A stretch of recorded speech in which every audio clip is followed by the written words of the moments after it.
At least 40 workers are trapped inside the partially collapsed Silkyara tunnel in Uttarkashi district of Uttarakhand. The tunnel partially collapsed on the 12th of November. A United States-made auger machine had been deployed to drill and push in the pipes in to save the trapped workers, but that auger machine developed a snag, thereby halting the rescue process. Meanwhile, here is the latest from the rescue operations. A 900 millimeter diameter pipe is being inserted through the auger machine. Now, the rescue team has pushed in a 6-inch wide tube which has been pushed up to 39 meters into the rubble of the collapsed site. The government has taken up a 5-action plan to rescue trapped workers. It has 5 different ways of rescuing the trapped workers. Now, the drilling, it essentially remained suspended on Sunday, but the drilling work, what we're picking up from the local authorities at the mouth of the Silkyara tunnel where the rescue ops are currently going on, is that drilling work has slowly picked up this very morning.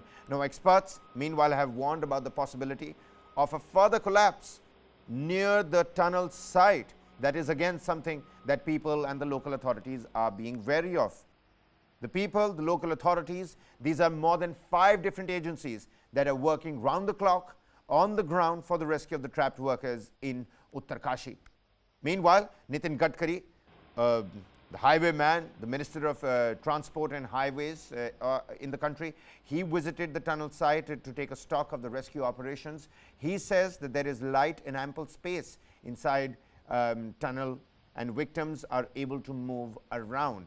Meanwhile, multivitamins, antidepressants and dry fruits are being sent in to the trapped workers.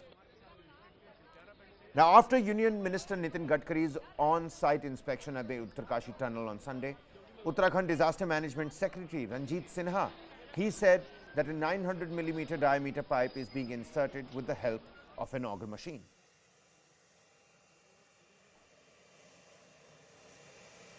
Now, the drilling remained suspended on Sunday as the rescue teams continued to work simultaneously on different plans for the safe rescue of workers that were trapped in the collapsed tunnel. The rescue team was preparing to restart the auger machine to bore through the rubble and insert large diameter steel pipes to prepare an escape route for the trapped workers. Meanwhile, the Road Transport and Highway Secretary Anurag Jain, he said that the government has undertaken a 5-option action plan to rescue the workers that are trapped at Silkyara tunnel in Uttarkashi. The rescue team pushed in a 6-inch wide tube up to 39 meters and stretched into the rubble on Sunday. Successful placement of the tube will ensure that there is another route for sending food and water to these trapped workers. There is a high chance of further collapse in the vicinity of the tunnel, which has been warned by an expert that is involved in the rescue operation. Subsequently, the pipe pushing activity was stopped on Friday. In the ongoing rescue operation of the tunnel workers, around 6 agencies are engaged on different roles at the accident site. The ONGC, the RVNL, the Satluj Jal Vikas Nigam Limited, the BRO and state PWD, besides the actual NHIDCL. They are all carrying out different responsibilities to establish early access to the trapped workers. Now, along with food and water, multivitamins, antidepressants are also being sent to the workers that are trapped inside the construction tunnel. Gadkari told reporters after visiting the accident site in Uttarakhand that there was light and ample space inside the tunnel and the victims are able to move around. The communication line is also on. A spare one is also on the standby.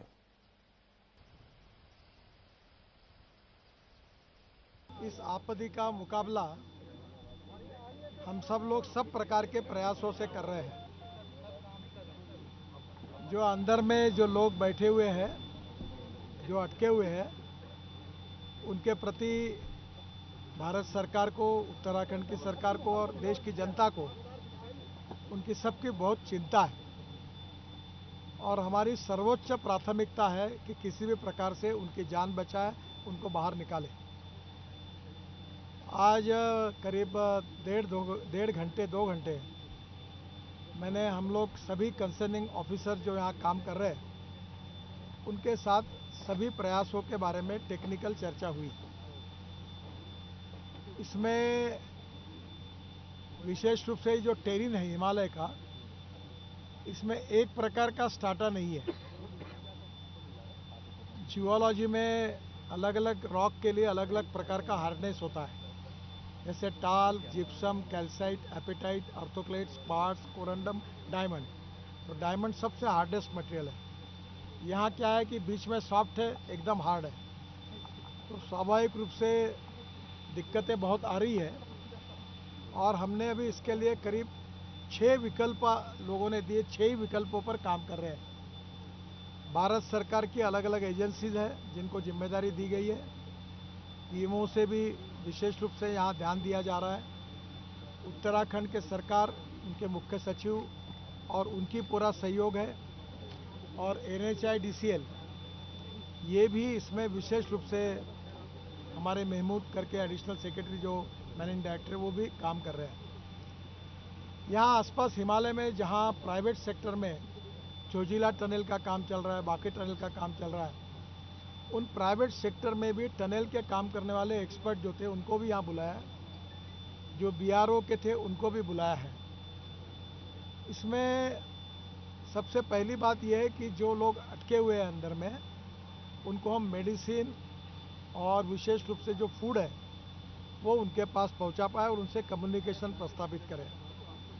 पहले एक line थी, अब spare में और दूसरी एक line हमने करके रखी है, और इसलिए स्वाभाविक रूप से उनको आने वाले समय में फूड पहुंचाने में, मेडिसिन पहुंचाने में कोई दिक्कत नहीं आएगी। ऑक्सीजन की लाइन भी है, और हम इस प्रकार से पूरा पहली बात ये कर रहे हैं कि उनकी रक्षा कैसे करें, उनकी जो आवश्यकता है वो उनको कैसे मिले। पूरे ऑपरेशन में सबसे बड़ी प्राथमिकता है कि उनकी जान बचाए।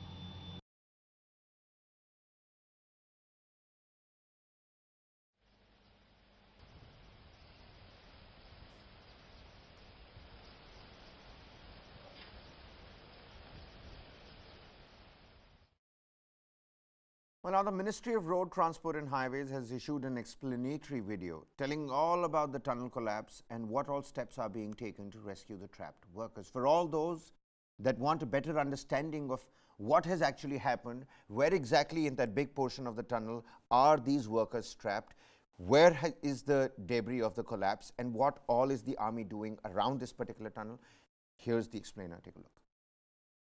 ये इस प्रकार की टनल बनाई जा रही थी। टनल हमेशा 2 पार्ट्स में बनती है, तो ये टनल करीब 4.48 किलोमीटर दूर है।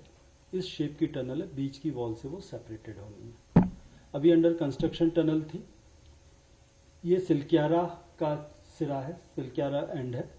पहले 80 मीटर टनल बन चुकी है पूरी, मतलब अंदर पूरी सीमेंट कंक्रीट भी हो चुकी है, उसको फिनिश टनल है। इस 80 मीटर में कोई इशू नहीं।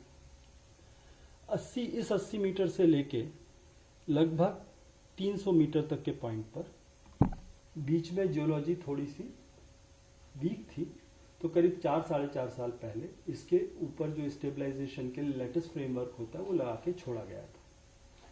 उसके बाद से 300 मीटर से लेके अगले 2 किलोमीटर टनल पूरी तरीके से फिनिश हो चुकी है। उसमें इवन ये जो हम लोग सेपरेशन वॉल करके अलग 2 टनल बनाते जिससे कि एक टनल का एस्केप टनल दूसरी हो जाए, वो भी बन चुकी है। इस 2 किलोमीटर के उसमें पूरी तरीके से फिनिश्ड है। कंक्रीट स्ट्रक्चर है, तो सेफ स्ट्रक्चर। और उसके बाद करीब 480 मीटर का इलाका भी वहां पे हटाया नहीं गया, और उसके बाद करीब 1.7 किलोमीटर की जो टनल है वो भी उसकी फिनिशिंग स्टेज पर है। क्योंकि पिछले 4-4.5 साल से यहाँ पर कोई जमीन का मूवमेंट नहीं देखा गया था, सब जगह लेटेस्ट फ्रेमवर्क लगा के सेंसर्स लगाए जाते हैं, तो उस वजह से इन्होंने इस पे फाइनल फिनिश करने के लिए, कंक्रीटिंग करने के लिए कॉन्ट्रैक्टर्स जो हैं उन्होंने काम शुरू करने की बात की, तो उससे मक पूरी नीचे गिर गई। वो मूवमेंट हुआ उसमें, जबकि वो 4.5 साल से स्टेबल था। पर फॉर्चुनेटली, हालांकि पूरी घटना बहुत अनफॉर्चुनेट है, बट उसकी जो फॉर्चुनेट पार्ट है कि ये 2 किलोमीटर जो है ये पूरी तरीके से फिनिश टनल है, इसलिए इसमें जो है अदरवाइज कोई और खतरा नहीं। तो जितना जल्दी से जल्दी हम इनको निकालेंगे वो उतना अच्छी बात है। इस पर्टिकुलर पोर्शन में पानी का इंतजाम है, नल गया हुआ है, बिजली गई हुई है, तो बिजली पानी है। अब ये जो हमारी 4 इंच की पाइपलाइन है, उसके अलावा उनकी लाइफ सिक्योर करने के लिए, सामान और खाने का बेहतर ढंग से भेजने के लिए यहीं पर एक 6 इंच का पाइपलाइन, जिसकी कि लोकल मशीन्स अवेलेबल हैं, उस पर काम शुरू कर दिया है। पर इस पहाड़ के ऊपर जाने के लिए सड़क बनानी पड़ेगी।